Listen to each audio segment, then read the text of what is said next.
Hello friend, आज हम लोग देखेंगे फिजिक्स का model set paper question paper.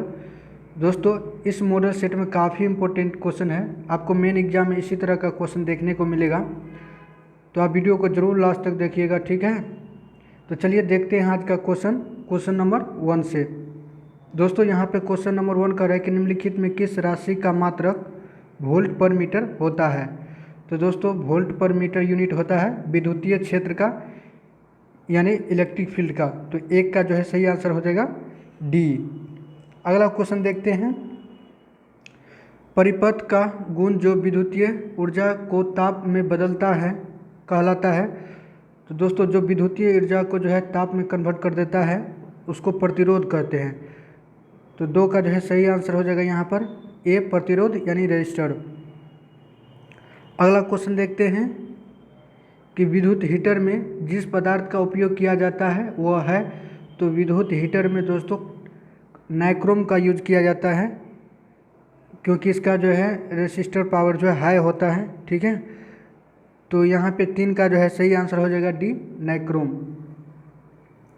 अगला क्वेश्चन देखते हैं कि आवेशित संधारित्र पर संग्राहक पट्टिका और संघनन पट्टिका के आवेशों के योग होता है। तो इस आवेशों का योग दोस्तों शून्य हो जाता है। तो 4 का सही आंसर हो जाएगा यहाँ पर शून्य। अगला क्वेश्चन है कि यहाँ पे है 60 वाट तथा 40 वाट के 2 बल्ब यदि श्रेणी क्रम में जोड़ा जाए तो उनकी सम्मिलित शक्ति होगी। तो दोस्तों P इक्विवेलेंट हो जाता है, इसका फार्मूला है P1 into P2 plus P1 plus P2।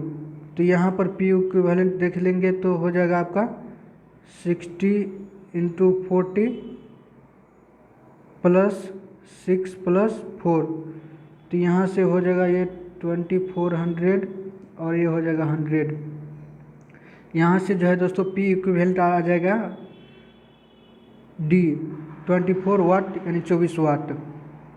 अगला क्वेश्चन देखते हैं कि विद्युत परिपथ की शक्ति होती है। तो P इक्वल टू फार्मूला हो तो दोस्तों V²/R। तो यहाँ पे जो है सही आंसर हो जाएगा सी। परिपथ में जो है शक्ति का यूनिट होता, शक्ति का फार्मूला होता है V²/R। अगला क्वेश्चन देखते हैं कि डायनमो के कार्य का सिद्धांत आधारित है। तो डायनमो दोस्तों मालूम है आप लोगों को कि विद्युत चुंबकीय प्रेरण पर काम करता है, उसके सिद्धांत पर काम करता है। तो 7 का सही आंसर हो जाएगा बी, विद्युत चुंबकीय प्रेरण पर। अगला क्वेश्चन है कि लॉरेंज बल का परिकलन करने के लिए सूत्र है। तो लॉरेंज फोर्स दोस्तों, जब इलेक्ट्रिक फील्ड और मैग्नेटिक फील्ड रहता है तो उसके बीच जो अगर हम फोर्स निकालते हैं तो वो लॉरेंज फोर्स होता है। तो लॉरेंज फोर्स का फॉर्मूला हो जाएगा यहाँ पर Q इंटू ई, ई जो है इलेक्ट्रिक फील्ड है, प्लस V क्रॉस B।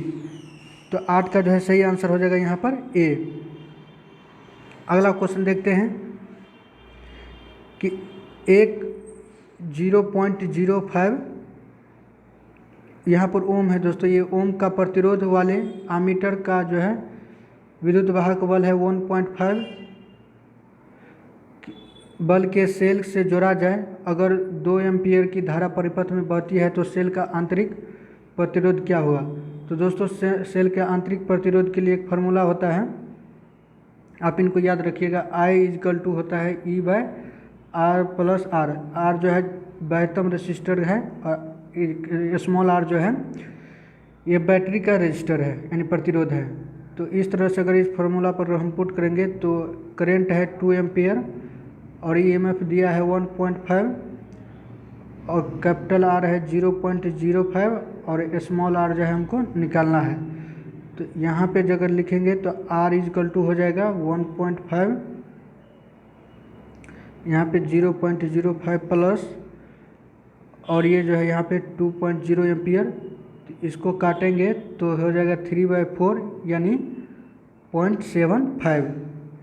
तो देखिए दोस्तों यहाँ पर R इक्वल टू हो जाएगा 0.75 माइनस 0.05। तो इसमें से घटाएंगे तो आपका जो है सही आंसर हो जाएगा यहाँ पे डी, 0.7 ओम। तो 9 का जो है यहाँ पे सही आंसर हो जाएगा डी। अगला क्वेश्चन है कि LCR श्रेणी क्रम परिपथ में ओमेगा कोणीय आवृत्ति का एक AC स्रोत जुड़ा है, धारा का शिखर का मान महत्तम होगा। तो यहाँ पे जो है ओमेगा इजकल टू हो जाएगा दोस्तों 1/√LC। तो 10 का जो है सही आंसर हो जाएगा यहाँ पर C। अगला क्वेश्चन देखते हैं कि एक प्रत्यावर्ती धारा के शिखर की वोल्टता है 440 वोल्ट, तो इसकी आभासी वोल्ट है होगा, यानी एवरेज पूछ रहा है दोस्तों। V एवरेज तो होगा V0/√2। तो यहाँ पे V0 का मान दे दिया है 440 और √2 से इसको डिवाइड करेंगे तो इसका परिमेयकरण करेंगे दोस्तों, तो ये हो जाएगा 440/2 इंटू √2। तो 2 दूनी 4, ये हो गया 220/2 वोल्ट। तो 11 का जो है सही आंसर होगा यहाँ पर C। अगला क्वेश्चन देखते हैं कि 25 वाट और 220 वोल्ट तथा 100 वाट 220 वोल्ट के दो बल्बों में से प्रतिरोध ज़्यादा होगा। तो फार्मूला बताए थे दोस्तों, P जो होता है V²/R होता है, यानी डायरेक्टली प्रोपोर्शनल है उसके स्क्वायर का, यानी वोल्ट के स्क्वायर का, और इन्वर्सली प्रोपोर्शनल है रेसिस्टेंट का। यहाँ पे देखिए दोस्तों वोल्ट जो है दोनों जगह सेम है, तो P जो है इन्वर्सली प्रोपोर्शनल होगा रेसिस्टेंट का, यानी जिसका पावर ज़्यादा होगा तो उसका रेसिस्टेंट कम होगा, और जिसका पावर अधिक होगा तो उसका रेसिस्टेंस कम होगा। अगर पावर कम होगा तो रेसिस्टेंट अधिक होगा। तो यहाँ पे पूछ रहा है कि किस में से जो है प्रतिरोध ज़्यादा होगा। तो प्रतिरोध ज़्यादा होगा तो इसके लिए पावर कम होना चाहिए। तो पावर यहाँ पर कम जो है 25 वाट का है, तो 12 का जो है सही आंसर हो गया यहाँ पर A। अगला क्वेश्चन देखते हैं, प्रत्यावर्ती धारा निम्न में से कौन सा प्रभाव प्रदर्शित करता है। तो प्रत्यावर्ती धारा दोस्तों ऊष्मीय प्रभाव को प्रदर्शित करता है। तो 13 का जो है सही आंसर हो जाएगा यहाँ पर B ऊष्मीय। अगला क्वेश्चन देखते हैं कि LR परिपथ की प्रतिबाधा होती है। तो LR परिपथ की प्रतिबाधा होती है दोस्तों √R² plus omega square into L square. तो 14 का सही आंसर होगा यहाँ पर D। अगला क्वेश्चन देखते हैं कि विद्युत चुंबकीय तरंगों के अस्तित्व के प्रायोगिक पुष्टि करने वाला वैज्ञानिक थे। दोस्तों विद्युत चुंबकीय तरंग का जो है दिया था फैराडे ने, लेकिन उसका जो है प्रयोग रूप से पुष्टि किया, एक्सपेरिमेंट रूप से पुष्टि किया जो है हर्ट्ज ने। तो 15 का जो है यहाँ पर सही आंसर हो जाएगा C हर्ट्ज। अगला क्वेश्चन है कैथोड रे किरणें होती हैं। तो कैथोड रे जो होती है दोस्तों बेसिकली इलेक्ट्रॉन का फ्लो होता है। तो 16 का जो है सही आंसर होगा यहाँ पर A इलेक्ट्रॉन। अगला क्वेश्चन है किस कारण वायु का बुलबुला पानी के अंदर चमकता दिखाई देता है। तो वायु का बुलबुला दोस्तों पानी के अंदर जो है पूर्ण आंतरिक परिवर्तन के कारण जो है चमकीला दिखाई देता है। तो 17 का जो है सही आंसर हो जाएगा C पूर्ण आंतरिक परावर्तन। अगला क्वेश्चन है यदि समान फोकस दूरी f के दो अभिसारी लेंस एक दूसरे के संपर्क में रखे हो तो इसके जो है संयोग की फोकस दूरी होगी। तो इसका जो है फोकस दूरी हो जाएगी दोस्तों f/2। 18 का जो है सही आंसर हो जाएगा यहाँ पर C। अगला क्वेश्चन देखते हैं कि यदि किसी लेंस की फोकस दूरी f मीटर हो तो इसकी क्षमता का मान होगा। तो क्षमता के लिए मालूम है दोस्तों कि P होता है 1/f का जो है 1/f डायोप्टर। तो 1/f डायोप्टर ये यहाँ पर फोकस दूरी भी यहाँ पर मीटर में दिया है, तो 100 से गुना करने का कोई मतलब नहीं होगा। तो 19 का सही आंसर हो जाएगा यहाँ पर B 1/f डायोप्टर। अगला क्वेश्चन है कि कांच के एक अवतल लेंस को जब जल में डुबाया जाता है तब यह होता है। जब अवतल लेंस को दोस्तों जब जल में डुबाया जाता है तो ये बन जाता है आपका कम अभिसारी। तो 20 का जो है सही आंसर हो जाएगा यहाँ पर C कम अपसारी। अगला क्वेश्चन है कि जब सूक्ष्मदर्शी की नली की लंबाई बढ़ाई जाती है तब उसकी आवर्धन क्षमता दोस्तों, तो उसकी आवर्धन क्षमता भी बढ़ जाती है। ये कई बार देखिए ये क्वेश्चन को, तो आप इनको याद रखिएगा। तो 21 का जो है सही आंसर होगा यहाँ पर, ये बढ़ती है। अगर सूक्ष्मदर्शी की नली की लंबाई जो है, उसके ट्यूब की लंबाई अगर बढ़ाएंगे तो उसका आवर्धन क्षमता यानी मैग्नीफाइंग पावर भी बढ़ जाएगी। अगला क्वेश्चन है कि खगोलीय दूरदर्शी में अंतिम प्रतिबिंब होता है। तो अंतिम प्रतिबिंब होता है दोस्तों आभासी होता है, वर्चुअल होता है और इन्वर्टेड होता है, उल्टा होता है। तो 22 का जो है सही आंसर हो जाएगा यहाँ पर डी, आभासी व उल्टा। अगला क्वेश्चन देखते हैं कि एक पतले फिल्म के रंग का कारण है। तो पतले फिल्म का रंग का कारण है दोस्तों व्यतिकरण। तो 23 का जो है सही आंसर हो जाएगा बी, व्यतिकरण। अगला क्वेश्चन है जिस घटना से प्रकाश तरंगे की प्रकृति निर्बाधा रूप से अनुप्रस्थ सिद्ध होती है तो वह है, तो अनुप्रस्थ सिद्ध होने के लिए दोस्तों वो ध्रुवण दिखलाता है, यानी कि 24 का जो है सही आंसर होगा यहाँ पर सी, पोलराइजेशन यानी ध्रुवण। अगला क्वेश्चन है कि विद्युत चुंबकीय स्पेक्ट्रम के किस भाग में हाइड्रोजन की लेमन श्रेणी पाई जाती है। तो पैराबैंगनी में दोस्तों जो है लेमन सीरीज में पाई जाती है पैराबैंगनी।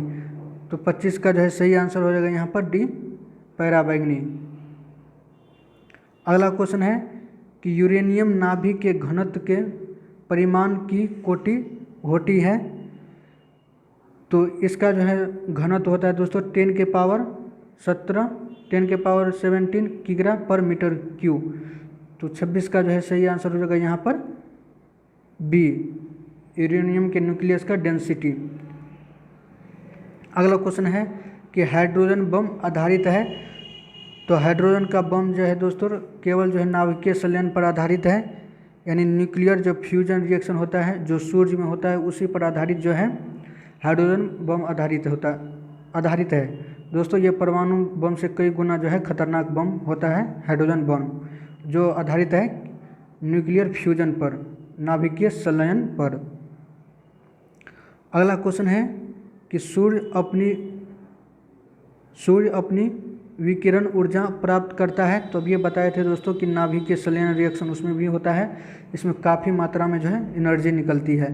तो 28 का जो है सही आंसर हो जाएगा यहाँ पर डी, नाभिकीय संलयन से। अगला क्वेश्चन है कि नाभिकों के मिलने से नए नाभिक बनने और ऊर्जा के मुक्त होने की घटना को, यहाँ पर दोस्तों इसको भी नाभिकीय संलयन अभिक्रिया कहते हैं। जब छोटे छोटे नाभिक जुड़ के बड़े नाभिक का निर्माण करता है तो उस नाभिकीय रिएक्शन को जो है नाभिकीय जो है संलयन रिएक्शन कहते हैं। तो 29 का जो है सही आंसर हो जाएगा यहाँ पर ये नाभिकीय संलयन। अगला क्वेश्चन है कि परम शून्य पर ताप पर अर्धचालक व्यवहार करता है। तो परम शून्य ताप पर दोस्तों अर्धचालक का व्यवहार होता है पूर्ण आचलक की तरह, यानी बिल्कुल ये जो है इंसुलेटर की तरह काम करता है। तो 30 का जो है सही आंसर हो जाएगा यहाँ पर बी, पूर्ण अचालक की तरह। अगला क्वेश्चन है कि एक पदार्थ की चालकता ताप बढ़ाने पर बढ़ती है, वह पदार्थ है। तो ताप बढ़ाने पर चालकता बढ़ती है तो वो है दोस्तों अर्धचालक। तो 31 का जो है सही आंसर होगा यहाँ पर डी, इसमें जो है ताप बढ़ाने पर चालकता इसकी बढ़ जाती है। अगला क्वेश्चन है कि अर्धचालक में विद्युत चालकता का कारण है। तो अर्धचालक में विद्युत चालकता का कारण है दोस्तों इलेक्ट्रॉन तथा विवर। तो 32 का जो है सही आंसर हो जाएगा यहाँ पर सी, इलेक्ट्रॉन तथा विवर, यानी होल्स जिसको बोलते हैं। अगला क्वेश्चन है कि डायोड का उपयोग करते हैं। तो दोस्तों डायोड एक सेमीकंडक्टर डिवाइस है, इसका यूज करते हैं दृष्टिकारी के भांति। तो 33 का जो है सही आंसर हो जाएगा यहाँ पर सी, दृष्टिकारी के भांति। अगला क्वेश्चन देखते हैं, वैसे युक्ति जो रेडियो तरंगों द्वारा दूर की वस्तुओं की स्थिति, उसकी दूरी तथा चलाने की दिशा का पता लगाता है तो उसे कहते हैं दोस्तों रडार। ठीक है, ये रेडियो तरंग से जो है उसका दूर और उसकी जो है वेलोसिटी दोनों को पता करता है रडार के द्वारा। 34 का जो है सही आंसर हो जाएगा बी रडार। अगला क्वेश्चन है प्रकाशीय तंतु के लिए समांतर क्रांतिक कोण का मान होता है। तो प्रकाशीय तंतु के लिए क्रांतिक कोण का मान होता है 77 डिग्री। तो 35 का जो है सही आंसर हो जाएगा यहाँ पर डी। अगला क्वेश्चन है कि एक बंद पृष्ठ के अंदर एक विद्युत द्विध्रुवीय है स्थित है। तो बंद पृष्ठ से निर्गत कुल विद्युत फ्लक्स होगा। तो कुल फ्लक्स होगा दोस्तों 0 हो जाएगा। तो 36 का जो है सही आंसर हो जाएगा सी 0। अगला क्वेश्चन है वायु में गोलीय चालक की धारिता अनुक्रमानुपाती होती है। तो गोले की त्रिज्या के अनुपाती होती है दोस्तों। तो 37 का जो है सही आंसर हो जाएगा बी गोले की त्रिज्या की। अगला क्वेश्चन है किरचॉफ का विद्युत परिपथ संबंधी प्रथम नियम आधारित है। तो प्रथम नियम है दोस्तों आवेश संरक्षण यानी ऊर्जा संरक्षण चार्ज संरक्षण पर आधारित है। तो 38 का जो है सही आंसर हो जाएगा यहाँ पर भी आवेश संरक्षण के नियम पर। अगला क्वेश्चन है कि दार्शनिक संख्या जो है 25 का जो है उसकी द्विधारी होता है। तो आप इसको बताए थे दोस्तों यानी 25 का जो है यहाँ पर करना है। देखिए 200 लगाएंगे द्विधारी बोल रहा है। तो यहाँ से 12 से अगर करेंगे तो 12 दूनी 24 शेष को यहाँ पे लिखेंगे 1। फिर यहाँ पे 6 से लगाएंगे तो यहाँ पर कोई शेष नहीं बचेगा दोस्तों। तो 0 यहाँ पर। फिर यहाँ से ये 2 से लगाएंगे तो 3। यहाँ पर भी कोई शेष नहीं बचेगा तो 0। यहाँ पर शेष लिखते जाते हैं। और फिर 2 से लगाएंगे तो 1 से लगेगा और यहाँ पर शेष 1 बच जाएगा। अगर काउंटिंग करेंगे तो यहाँ से करेंगे दोस्तों नीचे से ऊपर की ओर। तो ये हो जाएगा 1 1 0 0 1 और इसका होल ट्वाइस। तो इस तरह से देखते हैं कौन इसका आंसर होगा। तो 39 का जो है सही आंसर हो जाएगा सी 1 1 0 0 1। अगला क्वेश्चन देखते हैं कि किसी छोटे चुंबक के मध्य बिंदु से समान दूरी पर अक्षीय तथा निरक्षीय स्थिति में चुंबकीय क्षेत्रों का अनुपात होता है। तो यहाँ पे दोस्तों चुंबकीय क्षेत्र का अनुपात होता है 2:1। तो 40 का जो है सही आंसर हो जाएगा बी 2:1। अगला क्वेश्चन देखते हैं यदि किसी ऊंचाई ट्रांसफार्मर के प्राथमिक एवं द्वितीयक कुंडली में क्रम से N1 N2 लपेटे हैं तो दोस्तों ऊंचाई ट्रांसफर में जो है सेकेंडरी कॉइल जो होता है वो प्राइमरी कॉइल से ज़्यादा होता है। तो यहाँ पे जो है सही आंसर हो जाएगा बी N2 बड़ा होगा N1 से। अगला क्वेश्चन देखते हैं बहुमूल नंगों की पहचान में कौन सहायक होता है। तो बहुमूल नंगों की पहचान में जो है दोस्तों सहायक होता है अवरक्त किरणें। तो 42 का जो है सही आंसर हो जाएगा बी अवरक्त किरणें। तो उम्मीद करता हूँ कि दोस्तों आपको वीडियो पसंद आया होगा। तो वीडियो को लाइक कर दीजिए, चैनल को सब्सक्राइब कर दीजिए। यहाँ तक देखने के लिए धन्यवाद।